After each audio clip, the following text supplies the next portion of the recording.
Hello students. स्वागत है आपका फिर से एक बार मेंटोरजी क्लासेस में। हम जुड़ चुके हैं फिर से एक नई क्लास के साथ। जैसा कि आपको पता है, लास्ट हमने चैप्टर 9 पढ़ा, हाइट एंड डिस्टेंस। उसके बाद सबसे ज्यादा प्रॉब्लम्स जो 10th क्लास में रहती हैं वो चैप्टर है चैप्टर 6। हम इसी को ऐसे तरीके से पढ़ेंगे कि आपकी कोई परेशानी, कोई प्रॉब्लम, आपकी कोई चीज इसमें ना रहे। बहुत इंपॉर्टेंट चैप्टर है आपकी 10th क्लास के लिए। बहुत क्वेश्चंस इससे पूछे जाते हैं और हर साल बोर्ड में एक लॉन्ग क्वेश्चन कंपलसरी आपका ट्रायंगल चैप्टर से आता है। फिर से इस साल एक बार चांसेस है कि आपका जो लॉन्ग क्वेश्चन है वो इसी चैप्टर से देखने को मिलेगा। बाकी कुछ शॉर्ट और एमसीक्यू क्वेश्चंस भी आपको देखने को मिल सकते हैं। चलिए शुरू करते हैं। अब चैप्टर का नाम ट्रायंगल्स। ट्रायंगल्स के बारे में बहुत सारी बातें आपने क्लास 9th में भी पढ़ी होंगी। क्लास 9th में आपको यह सिखाया गया कि कैसे आप किन्हीं भी दो ट्रायंगल्स को कॉन्ग्रुएंट कर सकते हैं, कैसे ये पता लगा सकते हैं कि अगर आपके पास दो ट्रायंगल्स दिए हुए हैं, डिफरेंट डिफरेंट दो ट्रायंगल्स दिए, तो वो आपस में कॉन्ग्रुएंट है या नहीं। अब सपोज मान लीजिए ये एक ट्रायंगल दिया हुआ है और एक ट्रायंगल आपको ये दिया हुआ है। अगर मैं बात करूं इसकी ट्रायंगल ए बी सी, और इसी ट्रायंगल की बात की जाए पी क्यू आर, अगर आप इन दोनों ट्रायंगल्स को ध्यान से देखें तो कॉन्ग्रुएंसी में हमने पढ़ा कि अगर इनकी तीनों साइड बराबर हो जाए, या दो साइड एक एंगल बराबर हो जाए, या दो एंगल एक साइड बराबर हो जाए, तो आप कॉन्ग्रुएंसी को लगाकर दोनों ट्रायंगल्स को क्या कर सकते थे, कॉन्ग्रुएंट। यानी अगर आप इन दोनों ट्रायंगल्स को कॉन्ग्रुएंट करना चाहते हैं तो आपको कुछ प्रॉपर्टीज का इस्तेमाल करना पड़ता है। या तो वो एसएसएस कॉन्ग्रुएंसी में हो कि भाई तीनों साइड अगर आपकी बराबर है तो आप कह सकते हैं कि ट्राइंगल क्या है, कॉन्ग्रुएंट है। ए बी पी क्यू के बराबर हो जाए, ए सी पी आर के बराबर हो जाए, बी सी क्यू आर के बराबर, तब आप कह सकते हैं कि दोनों ट्राइंगल आपस में कॉन्ग्रुएंट है। लेकिन अगर आपकी तीनों साइड इक्वल नहीं होती, दो साइड और एक एंगल इक्वल होता है, तो भी आप कह सकते हैं एसएएस कॉन्ग्रुएंसी से कि जो आपके ट्राइंगल्स है वो आपस में क्या है, कॉन्ग्रुएंट। यानी आप तब भी बता सकते हैं कि दोनों ट्रायंगल्स आपस में कॉन्ग्रुएंट है। बाकी कुछ और कॉन्ग्रुएंसी भी आपने पढ़ी, जैसे आपने एएएस पढ़ी। एएएस कॉन्ग्रुएंसी जब अप्लाई होती थी, एएएस कॉन्ग्रुएंसी जब अप्लाई होती थी जब आपके दो एंगल और एक साइड ही बराबर हो जाती है। यानी मान लो आपको किन्हीं ट्राइंगल में दो एंगल और एक साइड बराबर हो जाए, तो दो एंगल और एक साइड बराबर होने का मतलब है कि आप कह सकते हैं वो दोनों ट्राइंगल आपस में क्या है, कॉन्ग्रुएंट है। यानी ये ही कुछ प्रॉपर्टीज थी जिनके बल पर आपने बताया कि जो ट्राइंगल्स आप ले रहे हैं वो ट्राइंगल्स कॉन्ग्रुएंट है या नहीं। तो यानी ट्राइंगल्स की जो शुरुआत है वो चैप्टर 9 क्लास 9th में हुई थी, और क्लास 9th में आपने ट्राइंगल्स की कुछ प्रॉपर्टी पढ़ी, कॉन्ग्रुएंसी। लेकिन एक चीज, कॉन्ग्रुएंसी के लिए साइड या एंगल किसी की भी बात करें, चाहे हम बात साइड्स की करें चाहे हम बात एंगल्स की, उनका दोनों का इक्वल होना जरूरी था। यानी साइड है तो बराबर होनी चाहिए, एंगल है तो भी बराबर होने चाहिए। यानी साइड या एंगल किसी की भी बात करो वो इक्वल होने चाहिए। इस साल चैप्टर आपका जो स्टार्ट है उसमें आपका जो फर्स्ट टॉपिक है वो है सिमिलर फिगर्स। यानी कॉन्ग्रुएंसी के बाद जो फर्स्ट टॉपिक आपका स्टार्ट होता है, तो फर्स्ट टॉपिक का नाम क्या है, तो फर्स्ट टॉपिक का नाम है सिमिलर फिगर्स। यानी ये पता लगाना कि कौन सी फिगर एक दूसरे के सिमिलर है। अगर आप एनसीईआरटी में पढ़े तो एनसीईआरटी में ये बात बहुत अच्छे से दी हुई है। आइए जरा एक बार पढ़ के दिखा देते हैं। बहुत अच्छे से दी हुई है कि कैसे आप ये पता लगा सकते हैं कि कोई भी दो चीजें आपस में सिमिलर है या नहीं। अगर आप यहां पढ़े तो यहां एक लाइन लिखी हुई है, in class 9th you have seen that all circles with the same radius are congruent. आपने क्लास 9th में देखा अगर कोई भी दो ऐसे सर्कल हैं जिनकी रेडियस इक्वल है। मैंने अभी बताया कॉन्ग्रुएंसी चेक करने के लिए आपको चीजें क्या चाहिए, इक्वल। चाहे साइड की बात करें, चाहे आप एंगल्स की बात करें, चाहे आप रेडियस की बात करें। अगर आप रेडियस की बात करते हैं और आपको पता चलता है कि उनकी दोनों की रेडियस इक्वल है, तो आप कह सकते हैं कि दोनों सर्कल्स आपस में क्या है, कॉन्ग्रुएंट है। उसी तरीके से आगे लिखा हुआ है, all squares with the same side are congruent. अगर आप ऐसे स्क्वायर्स उठाएं जिनकी साइड सेम है, तब भी आप उन्हें क्या कह सकते हैं, कॉन्ग्रुएंट कह सकते हैं, कोई दिक्कत नहीं। And all equilateral triangles with the same side lengths are congruent. अगर आप सारे स्क्वायर्स उठाएं या इक्विलेटरल ट्राइंगल्स उठाएं जिनकी सारी साइड सेम है, तब भी आप उन्हें क्या कह सकते हैं, कॉन्ग्रुएंट। यानी ये कुछ कहना ये चाहते हैं कि मान लो आपने कोई एक स्क्वायर लिया, सेम आपने एक और स्क्वायर लिया, और आपने कहा क्योंकि स्क्वायर की चारों साइड्स इक्वल होती है, तो आपने इस वाले स्क्वायर की साइड 2 सेंटीमीटर ली। तो अगर ये वाली साइड 2 है, तो क्योंकि स्क्वायर की चारों साइड इक्वल होती है, तो सारी की सारी साइड्स कितने सेंटीमीटर की हो जाएंगी, 2 सेंटीमीटर की। उसी तरीके से अगर आप दूसरे स्क्वायर की बात करें, इसकी भी अगर साइड्स इक्वल हो जाती है, क्योंकि क्वेश्चन में आपको दिया हुआ है कि जो आपको स्क्वायर्स लेने वो सेम लेंथ के, यानी एनसीईआरटी ने कहा है कि स्क्वायर्स कैसे लेंथ के होने चाहिए, सेम लेंथ के। यानी अगर आप सेम लेंथ के दोनों स्क्वायर लेते हैं, तो लेंथ सेम होने पे मैंने आपको बताया चीज क्या होती है, कॉन्ग्रुएंट हो जाती है। यानी आप कह सकते हैं कि ये दोनों ट्राइंगल्स स्क्वायर्स आपस में कैसे हैं, कॉन्ग्रुएंट। यानी कॉन्ग्रुएंसी के लिए बहुत सिंपल एक कंडीशन है कि उसकी चीजें जो भी हो, चाहे रेडियस हो, चाहे उसमें लेंथ्स हो, चाहे एंगल्स हो, वो इक्वल होने चाहिए। अगर वो इक्वल हो जाते हैं, तो आप कह सकते हैं कि वो दोनों ट्राइंगल्स आपस में कॉन्ग्रुएंट है। देखो अभी तक सिमिलैरिटी की बात नहीं की है, जो हमें मेन टॉपिक पढ़ना है वो है सिमिलर फिगर्स। यानी फिगर्स सिमिलर कब होती हैं। अभी तक ये आपको ये बता रहा है कि आपने क्लास 9th में क्या पढ़ा। अभी आप आगे चले तो कह रहा है now consider any two circles. कह रहा है खुद कोई भी दो सर्कल्स लेके देखो, अगर उनकी रेडियस इक्वल है, तो आप उन्हें एक दूसरे के ऊपर रख के देख लेना। अगर आप उन्हें एक दूसरे के ऊपर रख के देखोगे, तो वो एग्जैक्ट सर्कल्स होंगे। यानी दूसरा वाला ऊपर वाला नीचे वाले को एक्यूरेट ओवरलैप कर देगा, और उसी ओवरलैपिंग की वजह से कहा जाता है कि वो दोनों सर्कल्स क्या होंगे, कॉन्ग्रुएंट। एग्जाम्पल के तौर पे, हालांकि जो कॉइन है वो सिलेंड्रिकल होता है शेप में, लेकिन 10th क्लास के लिए मान लेते हैं, चलो ठीक है, कि आपका जो कॉइन है वो आपका सर्कल है। तो अगर आप एक कॉइन को, 1 रुपए के एक कॉइन को दूसरे कॉइन के ऊपर रखोगे, और आप एक साइड से देखने की कोशिश करोगे, तो आपको पीछे वाला नहीं दिखाई देगा। और जब भी आपको ऐसी फिगर दिखाई दे कि एक को दूसरे पे ओवरलैप कराने के बाद आपको दूसरी फिगर दिखाई नहीं दे रही, समझ सकते हैं कि वो आपस में क्या है, कॉन्ग्रुएंट है। ऐसा भी नहीं होना चाहिए कि आगे वाली फिगर इतनी बड़ी कर दो कि पीछे वाली दिखे ना, और कहो कि ये तो अब भी कॉन्ग्रुएंट है। नहीं, बात हो रही है फिगर ऐसी जिनकी सेम चीजें हो, रेडियस हो या जो भी हो, सेम। उसी तरीके से उसने लिखा हुआ है वैसे, अगर आप कोई भी दो सर्कल ले रहे हो, और यहां देखो ये लिखा है द सेम रेडियस, उनकी रेडियस क्या होनी चाहिए, सेम, तभी वो आपस में क्या कहलाएंगे, congruent. They are not congruent to each other, not that some are congruent and some are not. यानी कह रहा है नोट करो कि कुछ तो कॉन्ग्रुएंट होते हैं और कुछ नहीं होते। जो एक दूसरे को एक्यूरेटली ओवरलैप कर ले, एक दूसरे के ओवरलैपिंग से हो जाए, वो कॉन्ग्रुएंट होते हैं। और कोई मान लो इस तरीके की फिगर है, आप देखो अगर ये वाली फिगर है, तो यहां देखो ये ओवरलैप नहीं हो रहा, ठीक है, अंदर वाला सर्कल छोटा है और बाहर वाला सर्कल बड़ा, तो ये एक दूसरे को ओवरलैप नहीं कर रहे। और अगर ये एक्यूरेटली ओवरलैप नहीं करते, तो ये कॉन्ग्रुएंट भी नहीं है। तो कॉन्ग्रुएंसी की यहां तक बातें क्लियर होनी चाहिए कि अगर एक दूसरे को ओवरलैप करता है, यानी उसकी साइड्स या लेंथ्स इक्वल हो जाती हैं, तो आप उसे कॉन्ग्रुएंट कहेंगे, वरना नहीं। अब यहां से बात स्टार्ट है, but all of them have same shape. यहां से all of them have the same shape, so they all are what we call similar. क्या हम उन्हें सिमिलर कह सकते हैं अगर उनकी शेप सेम है, मतलब कॉन्ग्रुएंट नहीं है, जैसा कि मैंने आपको बताया ये वाला, ये कॉन्ग्रुएंट नहीं है, लेकिन क्या हम इन्हें सिमिलर कह सकते हैं, ये भी पढ़ते हैं, समझते हैं। Two similar figures have the same shape but not necessarily the same size.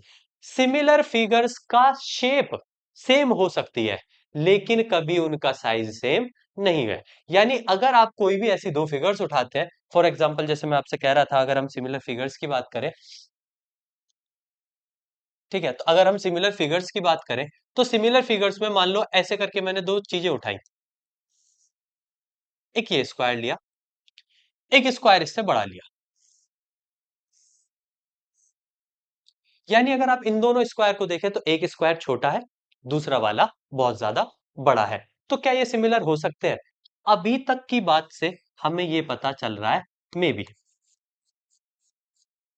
ये क्या हो सकते हैं, सिमिलर। कंफर्म कैसे होगा? ठीक है, कंफर्म ऐसे होगा कि आपको सिमिलर में ये पता होना चाहिए कि हम सिमिलर में कंडीशन क्या चेक करते हैं। अभी तक ये नहीं पता है कि आप कंडीशन क्या चेक करते हैं, क्या नहीं चेक करते। अगर आप देखो फोटोग्राफ्स, तो एक पासपोर्ट साइज फोटो होता है, बनाने के लिए आप उसे किसी भी फ्रेम का बनवा सकते हो, 4x4 फ्रेम का बन सकता है, 5x6 का, 6x6 का। तो यानी एक फोटो छोटा हो सकता है और एक फोटो बड़ा।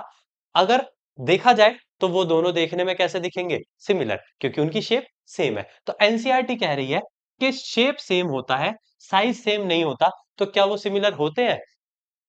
आगे बढ़ते हैं, therefore all circles are similar. इसी वजह से जितने भी सारे सर्कल्स हैं वो एक दूसरे के कैसे होते हैं, सिमिलर। क्यों? क्योंकि उनका साइज अलग है, लेकिन दो उन सबकी शेप कैसी है, एक जैसी। और एनसीईआरटी ने ये लिखा हुआ है, क्लियर लिखा हुआ है कि आपकी अगर शेप एक जैसी है, साइज मैटर नहीं करता, छोटा बड़ा ये तो हो सकता है, साइज मैटर नहीं करता। अगर शेप एक जैसी है तो हम उन्हें क्या कहेंगे, सिमिलर। यानी यहां कंफर्म हुआ कि ये दोनों, क्योंकि इनकी शेप सेम है, दोनों स्क्वायर्स हैं, तो इसका मतलब ये तय रहा कि ये कैसे होंगे, सिमिलर। इस तरीके की जितनी भी फिगर्स आती हैं सब सिमिलर कहलाती है। जैसे अगर आप यहाँ देखो, ये वाला सर्कल जो है ये थोड़ा सा बड़ा है, ये वाला थोड़ा सा छोटा, सिमिलर है। दोनों स्क्वायर्स है, सिमिलर है। दोनों ट्राइंगल्स है, सिमिलर है। दोनों ट्रेपीजियम या क्वाड्रिलेटरल्स है, वो भी दोनों सिमिलर है। यानी अगर उनकी शेप एक जैसी है, साइज से हमें फर्क नहीं पड़ रहा, फिलहाल हम इतना सीखेंगे, अगर उनकी शेप एक जैसी है तो हम कह सकते हैं कि वो दोनों आपस में क्या है, सिमिलर है। तो एनसीईआरटी में ये सारी चीजें लिखी हुई है। हमें जरूरत है ये समझने की कि कॉन्ग्रुएंसी और सिमिलैरिटी में क्या डिफरेंस है। सबसे बड़ा धोखा जो होता है वो यही होता है, हमें यही समझ नहीं आता कि सिमिलैरिटी में हम कर क्या रहे हैं। हम सिमिलैरिटी में करने क्या वाले हैं, कॉन्ग्रुएंट कॉन्ग्रुएंसी जो हमने पढ़ी थी वो क्या थी। तो बात इतनी है, कॉन्ग्रुएंसी जब अप्लाई होती है जब साइज क्या हो, सेम हो। साइज का सेम होना बहुत जरूरी है, लेकिन सिमिलैरिटी के लिए शेप का सेम होना जरूरी है, साइज मैटर नहीं करता। ठीक है, ये मैटर नहीं करता कि कोई ट्रायंगल कितना बड़ा या छोटा है, मैटर करता है कि उनकी जो शेप है वो सेम होनी चाहिए, यानी दोनों ट्रायंगल्स होने चाहिए। उसी तरीके से कुछ बातें क्वेश्चन में आपकी लिखी हुई है, एनसीईआरटी ने लिखी है। ठीक है, वी कैन से, यहां एक इंपॉर्टेंट बात है, मोस्ट इंपॉर्टेंट, इस साल आपका जो एमसीक्यू बनने वाला है उसके लिए तो ये बहुत इंपॉर्टेंट बात है। अजर्शन और रीजन में भी पूछी जा सकती है। अजर्शन रीजन दो आने हैं आपके, ठीक है, हो सकता है वो ट्राइंगल चैप्टर से हो, और ट्राइंगल चैप्टर से आपको यहां से अजर्शन रीजन पूछने के बहुत ज्यादा चांसेस है, क्योंकि यहां देखो आपको दो स्टेटमेंट दिखाई देंगी एक ही लाइन के अंदर, एक ही लाइन के अंदर वो दो स्टेटमेंट्स की बात कर रहा है। अगर एक सेकंड बस आपको देखो, चलो क्या बात कर रहा है, यहां पढ़ते हैं। From the above we can say that all the congruent figures are similar. यानी हम ऊपर के कंक्लूजन से ये समझ सकते हैं कि जितनी भी कॉन्ग्रुएंट फिगर्स होती हैं वो आपस में सारी कैसी होती हैं, सिमिलर होती हैं, कोई दिक्कत नहीं है। बिल्कुल सच बात है, जितनी भी कॉन्ग्रुएंट होती है वो क्या होती है, सिमिलर, क्योंकि कॉन्ग्रुएंसी भी सेम ही शेप में होती है, और अगर सेम शेप है तो सिमिलर तो वो होंगे ही होंगे।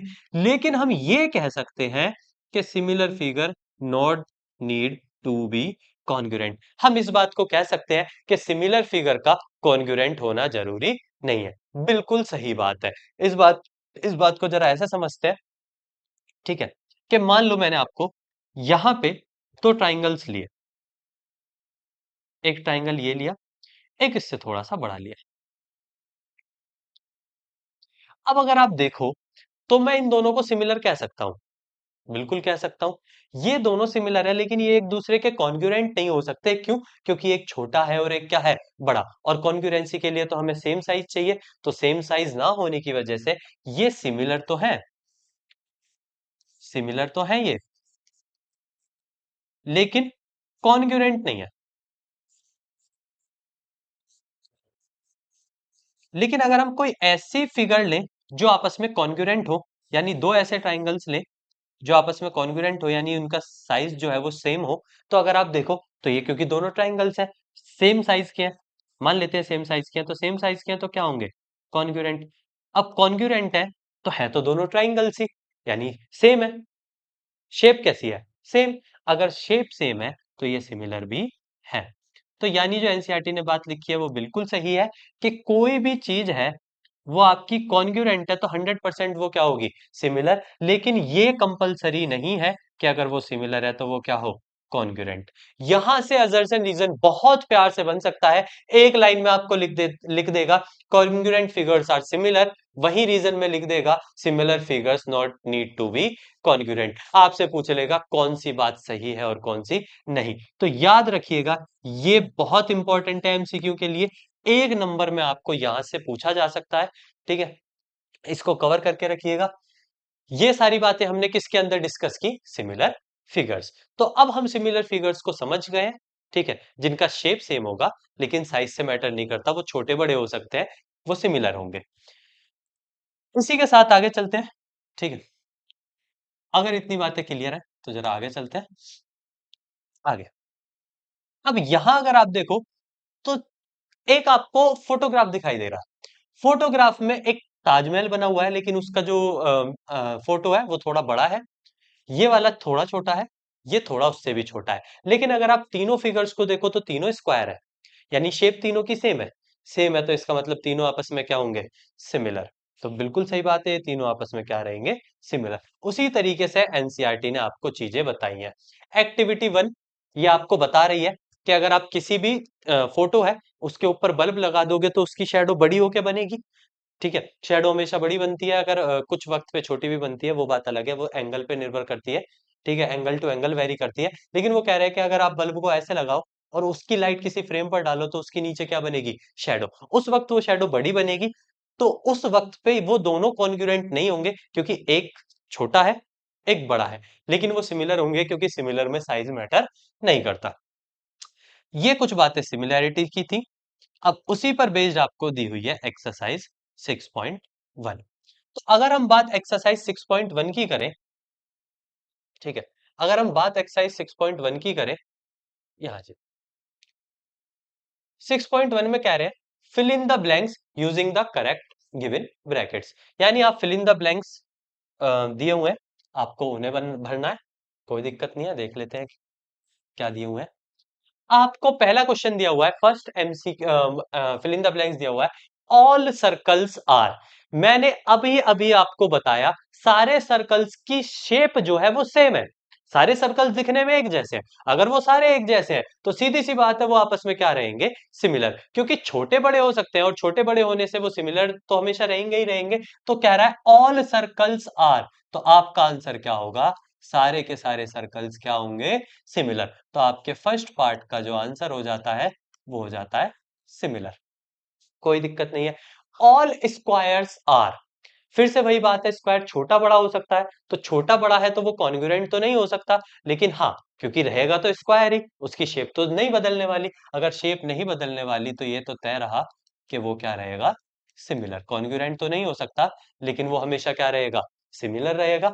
थर्ड पार्ट में आपसे कह रहा है all dash triangles are similar. किस तरीके के ट्राइंगल्स हमेशा क्या होते हैं, सिमिलर। तो अगर मैं बात करूं आप इक्विलेटरल ट्राइंगल की, किन की बात करूं, इक्विलेटरल ट्राइंगल की, और एक जगह बात हो रही है आइसोसेलेस ट्राइंगल्स की। चलो दोनों में देख लेते हैं क्या फर्क है।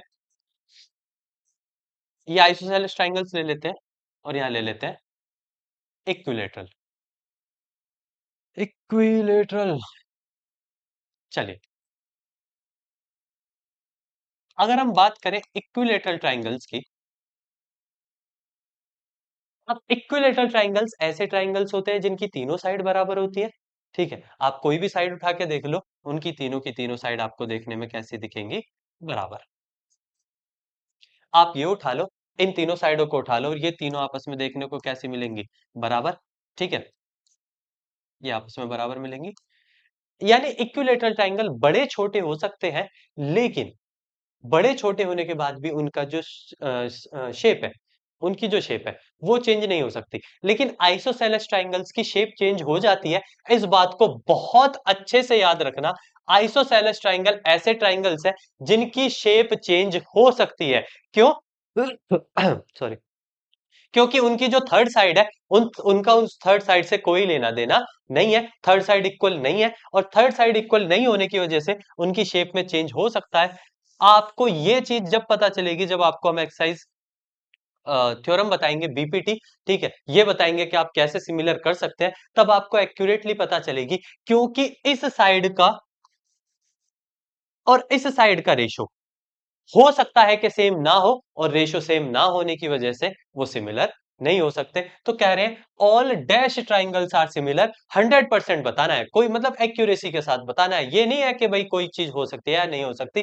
तो इसमें इक्विलेटरल ट्राइंगल्स ऐसे होते हैं जो हमेशा आपके कॉन्ग्रुएंट रहेंगे, सिमिलर रहेंगे, सॉरी, कॉन्ग्रुएंट तो नहीं होंगे, सिमिलर रहेंगे। तो यानी आप कह सकते हो किस टाइप के? इक्विलेट। कैसे ट्राइंगल्स हमेशा सिमिलर रहेंगे? इक्विलेटरल। फोर्थ पार्ट में दिया है to polygons, number of side similar है, देयर कॉरस्पॉन्डिंग एंगल्स। चलो, कि उनके कॉरस्पॉन्डिंग एंगल्स क्या होंगे? कॉरस्पॉन्डिंग एंगल्स हमेशा इक्वल होने चाहिए, and their corresponding sides are proportional. ये बात हम आपको जल्दी ही पढ़ा देंगे, ठीक है। ये बात आपकी जल्दी आपकी उसमें आ जाएगी जब आप ये प्रूव करोगे कि कैसे सिमिलैरिटी होती है। कह रहे हैं कि give two different example of pair of similar figures. तो आप ऊपर देख सकते हो सिमिलर फिगर्स के हमने बहुत सारे एग्जांपल्स लिए। जैसे आप कह सकते हो सर्कल्स, ठीक है, यानी सर्कल्स, सारे सर्कल्स आपस में सिमिलर होते हैं, तो उसमें कोई दिक्कत नहीं है अगर आपसे एग्जांपल सिमिलर फिगर्स का मांगता है। कह रहा है नॉन सिमिलर फिगर, अभी अभी आपको समझाया, आइसोसेलेस ट्राइंगल्स। ये ऐसे ट्राइंगल्स हैं जिनका सिमिलर होना कंपलसरी नहीं है, ये कभी हो भी जाते हैं, कभी नहीं भी। तो अगर हम बात करें कि नॉन सिमिलर फिगर्स की, तो आप लिख सकते हो ऑल आइसोसेलेस ट्राइंगल्स। यानी आइसोसेलेस ट्राइंगल्स ऐसे हैं जिनका कंपलसरी नहीं है, वो सिमिलर हो भी सकते हैं और नहीं भी। उसके बाद कह रहा है state whether the following quadrilaterals are similar और नॉट। कह रहा है चेक करके बताओ कि जो दोनों क्वाड्रिलेटरल्स हैं ये सिमिलर है या नहीं। मैंने आपको कहा सिमिलर के लिए ये चीज याद रखना कि रेशियो सेम होना चाहिए, रेशियो पे ध्यान रखना है। अगर यहां देखें आप, मैं बात करूं अगर एस आर साइड की, तो ये 1.5 की है, ये उसकी ट्वाइस है 3, यानी रेशियो आ रहा है 1:2। यहां 1.5 है तो ये भी उसकी दुगनी है, 3, कोई दिक्कत नहीं। यहां 1.5 है तो ये कितने की है? 3, कोई दिक्कत नहीं है। लेकिन यहां 1.5 होने पर ये कितने की है? 3 सेंटीमीटर। यानी रेशियो अगर सबका देखा जाए तो सबका रेशियो सेम है, रेशियो में कोई दिक्कत नहीं है। यहां भी रेशियो 1/2 है, बाकी यानी चारों साइड का रेशियो क्या बन रहा है? 1/2। लेकिन इनकी शेप सेम नहीं है। और मैंने आपसे क्लियर बताया है कि अगर आप सिमिलर चेक कर रहे हैं तो सबसे पहले चेक करना है कि उनकी शेप सेम है या नहीं। अगर आप देखें तो ये पैरेललोग्राम है, पैरेललोग्राम। और अगर इसकी बात करेंगे तो ये एक स्क्वायर है। और क्योंकि दोनों डिफरेंट शेप है, हाँ, दोनों टाइप्स है क्वाड्रिलेटरल के, वो एक अलग बात है, दोनों आपके क्वाड्रिलेटरल्स के टाइप है, ये भी और ये भी। लेकिन क्योंकि दोनों की शेप अलग है, ठीक है, दोनों अलग अलग क्वाड्रिलेटरल्स कहलाए जाते हैं, तो दोनों की शेप अलग होने की वजह से हम कहेंगे कि कैसे हैं ये, नॉन सिमिलर है,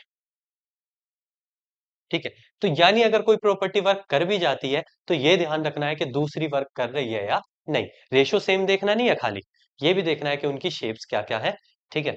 तो ये बात आपकी एक्सरसाइज 6.1 की रही, ठीक है। देख लेते हैं इसमें कोई और क्वेश्चन तो नहीं है।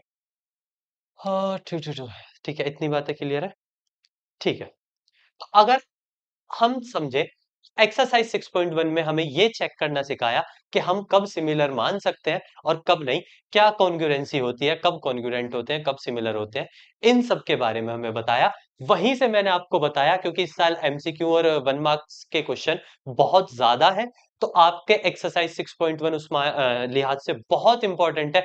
एक भी क्वेश्चन नहीं छोड़ना, क्योंकि एमसीक्यू आपका वहां से बन सकता है, एक एमसीक्यू मैंने आपको बताया एनसीईआरटी के अंदर से बन सकता है, वो मैंने आपको इंपॉर्टेंट टिक लगा लिया, उसे कर लेना, ठीक है। नेक्स्ट क्लास में हम पढ़ेंगे सिमिलैरिटी ऑफ ट्राइंगल्स, यानी नेक्स्ट स्टार्ट करेंगे कि कैसे कोई भी दो ट्राइंगल्स किन कंडीशंस की वजह से सिमिलर होते हैं।